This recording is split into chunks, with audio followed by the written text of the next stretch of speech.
Okay, a rematch. I just played this opponent. It's Lazav the Multifarious versus Sheoldred the Whispering One. They were playing Ulamog last game and now they've switched to Sheoldred.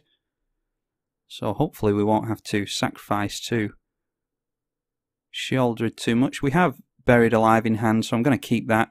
We also have some bits that we'll be able to get into with that. Dimir Infiltrator. We can sacrifice straight off the bat, and then Tunnel Vision in the later game. We'll just go for a tap land here so that we don't draw into it later. Which one is it? The Cycle Land. Yeah, that one always comes in tapped, so we'll get that in and shift over to our opponent. Yeah, we just punted a game to our opponent with their Ulamog deck. We had the win on board and just wasn't concentrating clearly, and should have gone for Vector Asp instead of Phyrexian Dreadnought, but these things are sent to try us apparently, and trying they can be sometimes. We will go for from here. Don't suppose it matters. We'll go for... yeah. We'll try and actually... do we need to get down Lazav, just have it killed? I think we'll just get down our Swift Wing. Oh, and that is one thing that I forgot to mention in the last game actually, and I did say I'd oh, and I didn't swing in there. I did say I'd mention it last game and I didn't. I stole an idea from Jolt. I saw his deck uploaded the other day and he has run Ornithopter in his, which I've stolen. That's a really good include for a Lazav deck. Gives you some evasion for free. Ornithopter is a 0/2 flying artifact and it costs 0 mana. And this is the other one that I stole from him, Gurmag Swiftwing. It's a flyer with haste for 2 mana. And that's really good for getting in your Phyrexian Dreadnought or your, what is it called, Phage the Untouchable damage. We can go for our Buried Alive now. And try not to punt like we did last time. Hopefully our opponent doesn't have any Graveyard Exile here.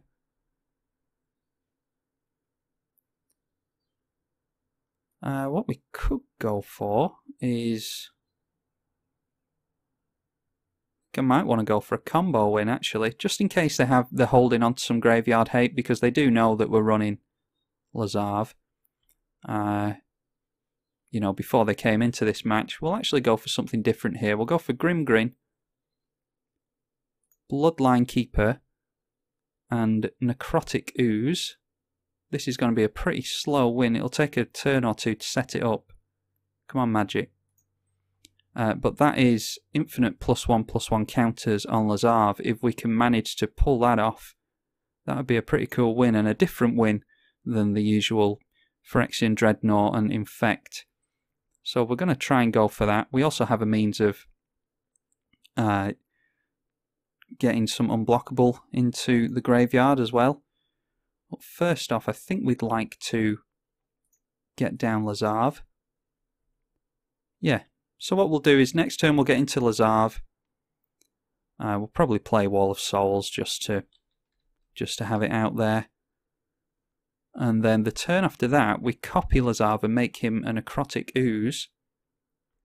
And that will give him the abilities of Grimgrin and Bloodline Keeper.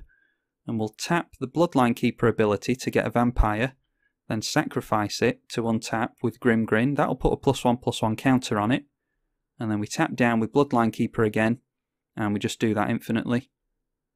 Gearing up into a Noxious Gearhulk. Destroy another target creature. Yeah, fine with that. That actually gets a haste creature into our graveyard, so that's no problem.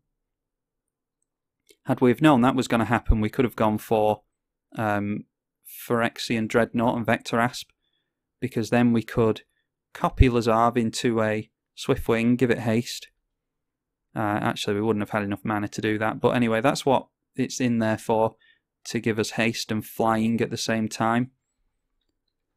And then we can just swing in with things like Phyrexian Delver. Not Phyrexian Delver, Phyrexian Dreadnought.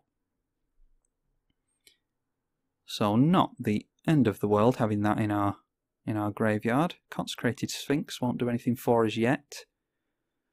Yeah, we'll just have to... How far are they off? 1, 2, 3, 4, 5, 6. I mean, they could get down. Yeah, there's nothing to stop them from getting down. That's probably why they've gone for... They're probably going to go for Sheoldred next turn. And that's probably why they wanted that off the field, so that they could force us to sack Lazav. So what we're going to do is get down Lazav, then go for Wall of Souls, and we can hope that they don't have any means of destruction in hand. That can certainly go on top. Unfortunate that we don't have it in our hand.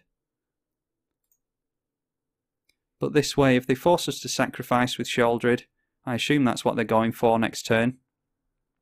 So this thing will not only block the Noxious Gear Hulk if they don't go for Sheoldred, but also it's sacrifice fodder if they do get down Sheoldred. But I mean in black, they must have targeted removal for Lazav. Just got down really fast mana here. I've really been changing my tune in recent weeks. It might be the fact that I'm getting jaded from recording so much, but I've really been changing my tune with the fast mana.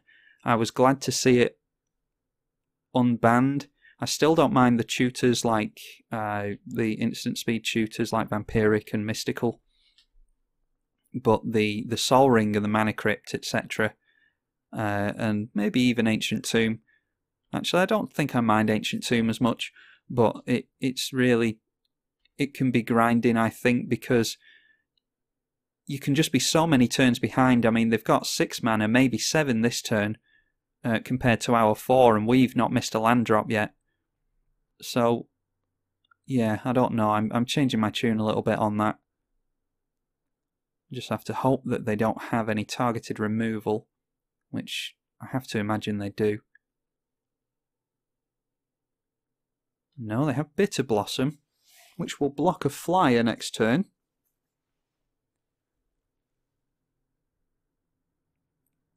But if we go for this Necrotic Ooze win, then we can actually just hope... Please don't play a blocker. I'd really like to get a different win for once with... each player sacrifices a creature. Yeah, I think... do they have Ascend? 1, 2, 3, 4, 5, 6, 7, 8. They do not. Yeah, I don't mind sacrificing the Wall of Souls. I think we have the win next turn. Hopefully. Thankfully, Bitter Blossom has come out a turn too late for them. So now we can go after the Necrotic Ooze. And we'll just make sure that we tap correctly. Never actually done this combo before, so I hope it works the way I think it does. So now what we do is create a vampire. And we have to go to 21 doing this, so I'm actually just going to do this a few times to show you what's what, and then I will fast forward, assuming our opponent doesn't concede before then.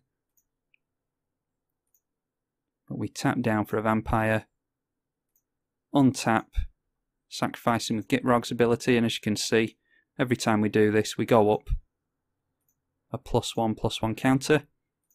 So I'm just going to carry on doing this. I'll fast forward and I will see you in a second.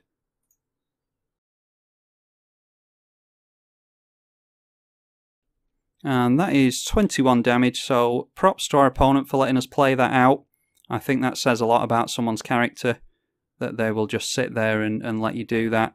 We did tell them that we were trying to get some recordings in, so I think they're being kind to us and letting us play that out. But yeah, I will just make sure to say that.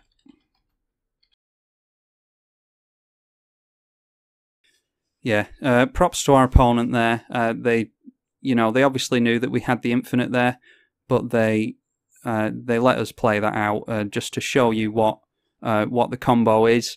Like I say, that took a few turns to set up, but if you don't have anything else to go for, if your opponent exiles your graveyard, which I was worried about them doing there, had they have exiled that, it wouldn't have been the end of the world. We could have carried on going and got into a tunnel vision and tried to get into our typical means of winning through Phyrexian Delver and the like.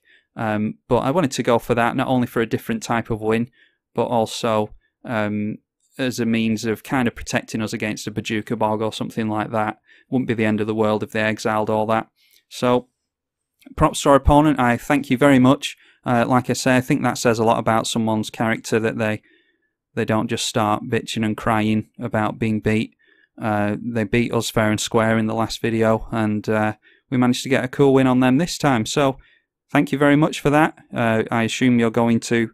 Well, you've just told us, as you can see in the messages, that you're going to watch the video, so I thank you personally for that, and I hope you enjoy the video, and I hope the rest of you enjoy it as well.